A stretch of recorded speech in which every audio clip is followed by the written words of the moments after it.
এরকম সুন্দর আর মজাদার মুরগির মাংস রান্না করতে চাও? হ্যালো বন্ধুরা, আজকে সেহরিতে খাওয়ার জন্য আমি রান্না করব মুরগির মাংস। প্রথমে একটা প্যানে আমি অনেকটা তেল আর কিছুটা পেঁয়াজ কুচি দিয়ে দিয়েছি। পেঁয়াজটা হালকা ভাজা হয়ে গেলে আমি এখানে দিয়ে দিব মরিচ, আদা, রসুন। ঝালটা তোমরা তোমাদের পরিমাণ মতো করে দিবা।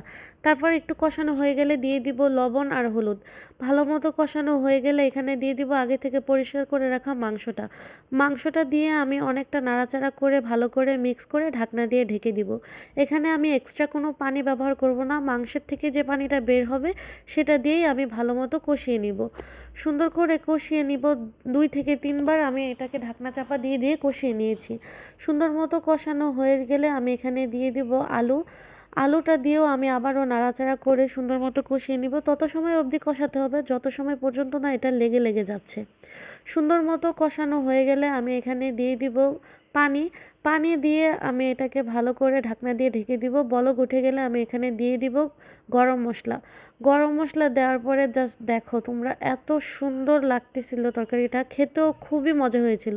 তোমরা চাইলে একবার হলেও ট্রাই করে দেখতে পারো। Thank you.